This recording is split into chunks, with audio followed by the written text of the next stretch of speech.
رسول اللہ صلی اللہ علیہ وسلم نے فرمایا جمعہ کے دن اور جمعے کی رات کو کثرت سے مجھ پر درود پڑا کرو، بس جو آدمی مجھ پر ایک دفعہ درود بھیجے گا اللہ اس پر 10 رحمتیں نازل کرے گا۔ اللہم صلی علی محمد۔ رسول اللہ صلی اللہ علیہ وسلم نے فرمایا تمہارے افضل دنوں میں سے جمعے کا دن ہے، اسی دن آدم علیہ السلام پیدا کیے گئے، اسی دن ان کی روح قبض کی گئی، اسی دن سور پھونکا جائے گا اور اس دن سب لوگ بے ہوش ہوں گے، اس لیے اس دن مجھ پر کثرت سے درود بھیجا کرو کیونکہ تمہارا درود مجھ پر پیش کیا جاتا ہے۔ کہتے ہیں لوگوں نے پوچھا یا رسول اللہ ہمارا درود آپ پر کس طرح پیش کیا جائے گا جبکہ آپ کا جسم بوسیدہ ہو چکا ہوگا؟ تو آپ نے فرمایا بے شک اللہ عز و جل نے انبیاء کے جسموں کو زمین پر حرام کر دیا ہے، یعنی فرشتوں کے ذریعے آپ تک درود پہنچایا جاتا ہے۔ انبیاء کے جسموں کو مٹی نہیں کھاتی، صحیح سلامت ہوتے ہیں ان کے جسم۔ سورۃ الکہف پڑھنا، نبی صلی اللہ علیہ وسلم نے فرمایا جو شخص جمعہ کے دن سورۃ الکہف پڑھتا ہے تو اس کے لیے دوسرے جمعے تک نور روشن رہتا ہے۔ غسل کرنا، ہر بالغ پر جمعہ کے لیے جانا ضروری ہے اور ہر وہ شخص جس پر جمعہ کے لیے جانا ضروری ہے اس پر غسل ہے، یعنی اس کو لازمی غسل کرنا چاہیے، اللہ یہ کہ کوئی مجبوری ہو۔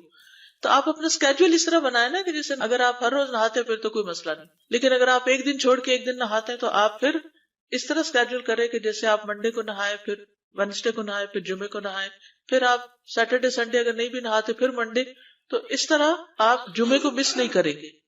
یہ نہیں کہ جمعرات کو نہا کے جمعہ کو چھوڑ دیا یا جمعہ چھوڑ کے ہفتے کو نہائے، ایسا نہیں کرنا چاہیے۔ علماء نے غسل کے حکم کے بارے میں اختلاف کیا، بعض تو کہتے ہیں یہ واجب ہے یعنی فرض کے درجے میں ہے، اور جمہور علماء یہ کہتے ہیں کہ مستحب ہے، پسندیدہ ہے، افضل عمل ہے۔ حدیث میں آتا ہے جس نے جمعے کے دن وضو کیا اس نے اچھا کیا اور جس نے غسل کیا تو یہ افضل ہے۔ صفائی میں مبالغہ ہوتی نا، ویکلی صفائی آپ کو کرنی ہوتی ہے، یعنی جیسے ناخن وغیرہ کاٹتے ہیں یا پھر اپنے زائد بال وغیرہ اتارتے ہیں، تو یہ سب چیزیں اگر جمعے کے دن ہو تو زیادہ بہتر ہے۔ نبی صلی اللہ علیہ وسلم نے فرمایا جو شخص جمعے کے دن اچھی طرح غسل کرے، اچھی طرح سنوار کر وضو کرے، اپنے بہترین لباس میں سے پہنے، یعنی جمعے کے دن باقی دنوں کی نسبت اچھا لباس پہنے، اللہ نے اس کی قسمت میں گھر والوں کی جو خوشبو لکھی ہو وہ لگا لے، یعنی گھر میں جو بھی خوشبو ہے، پھر جمعہ پڑھنے آئے تو لغو کام نہ کرے، 2 آدمیوں کے درمیان جدائی نہ کرے، یعنی 2 لوگ بیٹھے ان کے بیچ میں گھس کے بیٹھ جائے۔ اس جمعے اور دوسرے جمعے کے درمیان کے پورے ہفتے کے گناہ معاف کر دیے جاتے ہیں۔ پھر مسواک کرنا، جمعے کی سنتیں بتاتے ہوئے آپ نے فرمایا اور تم پر مسواک کرنا لازم ہے۔ اچھا لباس پہننا، نبی صلی اللہ علیہ وسلم نے فرمایا اگر ممکن ہو تو جمعہ کے لیے اپنے کام کاج کے کپڑوں کے علاوہ 2 کپڑے اور بنا رکھنے میں کیا حرج ہے، اسپیشل ڈریس رکھے جو جمعے کو ہی پہن لے۔ خوشبو لگانا، یعنی خوشبو لگائے، حدیث میں آتا ہے چاہے وہ عورت کی خوشبو سے ہو، یعنی آپ کی اپنی نہیں بیوی کی خوشبو پڑی ہو وہی لگا لو، لیکن لگاؤ۔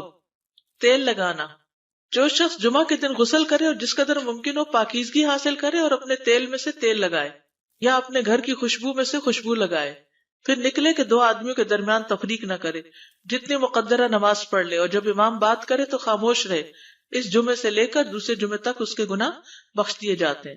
جمعہ کا وقت، سورج ڈھلتے ہی جمعہ پڑھنا، سورج ڈھلتے ہی جمعہ پڑھنا، اول وقت جمعہ پڑھنا، بہت لیٹ نہیں کرنا چاہیے۔ ایاس بن سلمہ بن اکوع اپنے والد سے روایت کرتے ہیں، انہوں نے کہا کہ ہم رسول اللہ صلی اللہ علیہ وسلم کے ساتھ جمعے کی نماز پڑھ کر واپس لوٹتے تھے تو دیواروں کا سایہ اتنا نہیں ہوتا تھا کہ ان سے اپنے آپ کو سایہ مہیا کیا جا سکے، یعنی ابھی سورج بہت تھوڑا ڈھلا ہوتا تھا۔ ہاں گرمی کی شدت میں تاخیر کی اجازت ہے۔ مسجد میں داخلہ، مسجد کی طرف جلدی نکلنا، تحیت المسجد ادا کرنا۔ عمر بن دینار کہتے ہیں انہوں نے جابر رضی اللہ عنہ کو کہتے ہوئے سنا کہ ایک شخص جمعہ کے دن مسجد میں داخل ہوا اس حال میں کہ نبی صلی اللہ علیہ وسلم خطبہ دے رہے تھے، تو آپ نے فرمایا کیا تم نے نماز پڑھی؟ اس نے کہا نہیں، تو آپ نے فرمایا کھڑے ہو 2 رکعتیں پڑھو۔ اب یہ بڑا اہم مسئلہ ہے، مسجد میں داخل ہو چاہے خطبہ ہو رہا ہو 2 رکعت پڑھے بغیر نہ بیٹھو، ٹھیک ہے؟ اور یہ کیا ہے؟ دراصل تحیت المسجد، یہ جمعے کی سنتیں نہیں ہیں، یہ کیا ہے؟ تحیت المسجد ہے، اور مختصر پڑھی جائیں، یعنی امام جب خطبہ دے رہا ہو تو چاہیے کہ 2 رکعتیں پڑھے اور دونوں میں اختصار کرے۔ نماز سے قبل ہلکا بنانے کی ممانعت، مثلا آپ جلدی چلے گئے تو یہ نہیں کہ ایک گروپ بنا کے آپس میں گپ شپ شروع کر دیں، نہیں، سیدھے ہی لائنوں میں بیٹھیے۔ انتظار کا وقت کیسے گزاریں گے؟ نفل پڑھ کے بیٹھ گئے، ذکر اذکار کریں، قبلے کی طرف رخ کر کے لائنوں میں بیٹھیں، حلقہ نہیں بنائیں، بیٹھ کے خرید و فروخت نہیں کریں، تاخیر سے آنے پہ گردنیں پھلانگ کے نہ آگے جائیں۔ رسول اللہ صلی اللہ علیہ وسلم نے فرمایا ٹیک لگا کے مت کھاؤ، یہ عام ایک ادب بتایا، یعنی اس طرح ٹیک لگا کے نہیں کھاؤ، کھانے کے وقت سیدھے ہو جاؤ۔ چھنے ہوئے آٹے کی روٹی نہ کھاؤ، میدا۔ مسجد میں کوئی جگہ مقرر نہ کرو کہ یہ میری جگہ ہے، آپ کیوں آج یہاں کھڑی ہو گئی، کہ تم اسی میں ہی نماز پڑھو۔ کچھ لوگ ہوتے ہیں نا، آ کے مخصوص جگہ ہی پڑھتے ہیں، اگر کوئی اور وہاں ہو جائے ڈسٹرب ہو جاتے ہیں۔ اور جمعہ کے دن لوگوں کی گردنیں نہ پھلانگو، ورنہ اللہ تمہیں قیامت کے دن لوگوں کے لیے پل بنا دے گا۔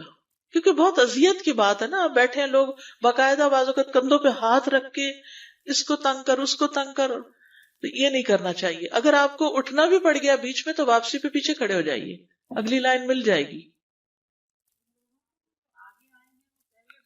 جی یہ تو بہت ضروری بات آپ نے کی کہ جب لوگ مسجد آئے تو پہلی صف میں بیٹھے، یعنی پہلی چھوڑ کے آخری میں بیٹھ جائیں اور پھر لوگ ان کی گردنیں پلانگتے رہیں، دوسروں کے لیے فتنہ بننا۔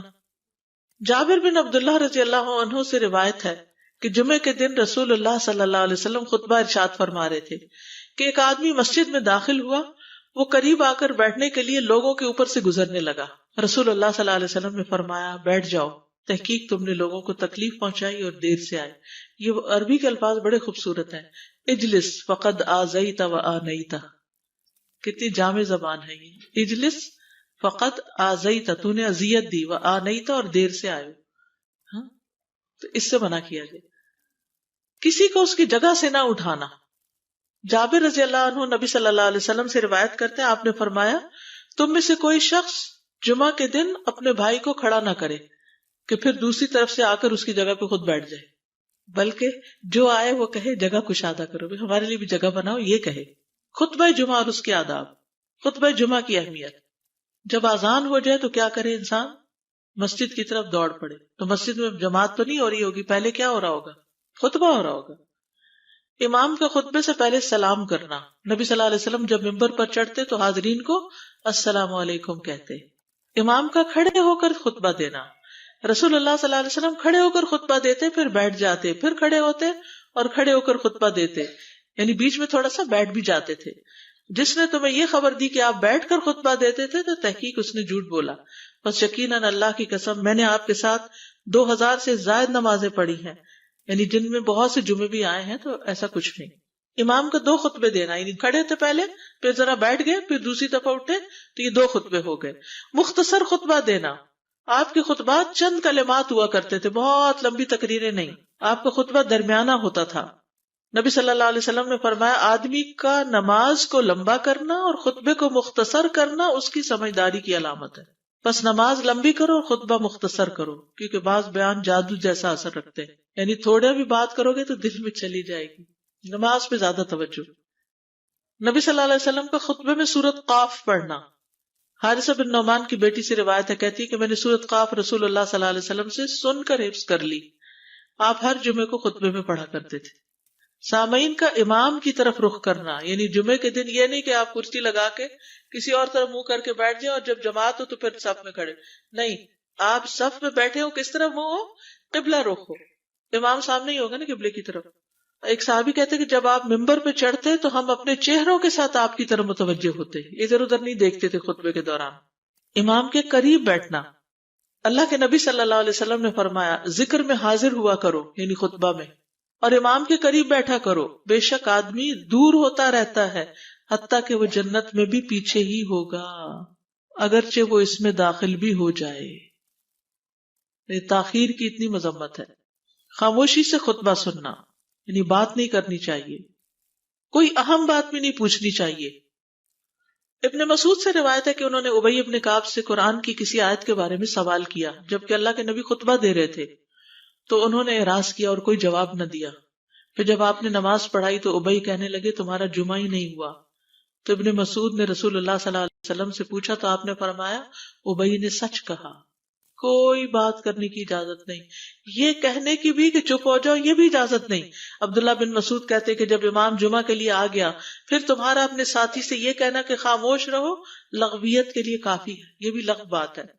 کوئی لغو حرکت نہ کرنا، کنکریوں سے نہ کھیلنا، فون سے نہیں کھیلنا، میسجز چیک نہیں کرنا، انگلیوں میں انگلیاں ڈال کے پٹاخے نہیں بجانا، گوٹ مار کے نہیں بیٹھنا. گوٹ مار کے کیسے بیٹھتے ہیں؟ گھٹنے اوپر کر کے اور یوں ایسے گھٹنوں کے گرد ہاتھ ڈال کے. کئی دفعہ ایسے نظر آتا ہے کہ خطبے میں لوگ اس طرح بیٹھے ہوتے ہیں کیونکہ پتہ نہیں ہے. یعنی آپ چوکڑی مار سکتے ہیں. آپ سب سے افضل پوزیشن تو یہ ہے کہ جیسے نماز کے اتحیات میں ہم بیٹھتے ہیں، لیکن کچھ لوگ اس طرح بیٹھ نہیں سکتے، چلے کرسی میں بیٹھ جائیں. اگر کرسی نہیں ہے، نیچے بیٹھے ہیں، تو چوکڑی مار کے بیٹھ جائیں، مگر ٹانگیں اس طرح پیٹ کے ساتھ لگا کے گھٹنوں پہ ہاتھ کو بل دے کے اس طرح نہیں بیٹھے. اگر مجبوری ہے تو وہ اور بات ہے، لیکن یہ کہ بلا وجہ نہیں کرنا چاہیے کیونکہ ادب کے خلاف ہے. اونگ آنے پر جگہ بدلنا. نبی صلی اللہ علیہ وسلم نے فرمایا اگر جمعہ کے دن کسی کو مسجد میں اونگ آنے لگے تو اپنی اس جگہ کو دوسری جگہ سے بدل لے.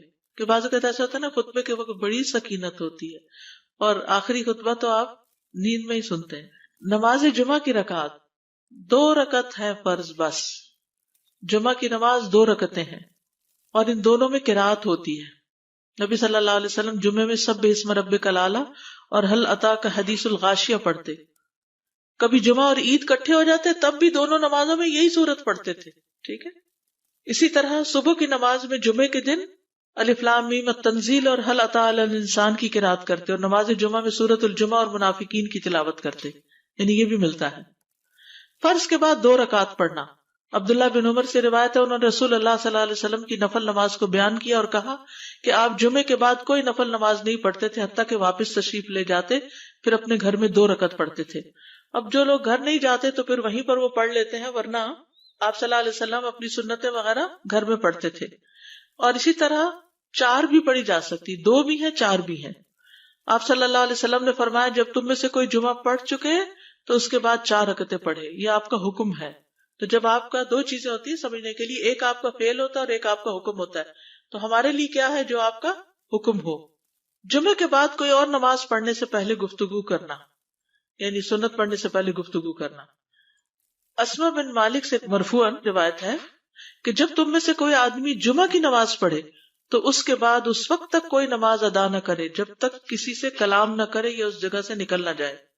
پہلے منع تھا، اب کوئی نہ کوئی بات کر لینی چاہیے. نہیں سمجھ آئی؟ یعنی جمعہ پڑھ لیا آپ نے اور پھر کسی سے آپ سلام دعا کر لیں، اس کے بعد سنت پڑھیں یا نفل جو بھی. ٹھیک ہے. اور گھر جانا تو گھر جا کے پڑھیں، اور اگر گھر نہیں جانا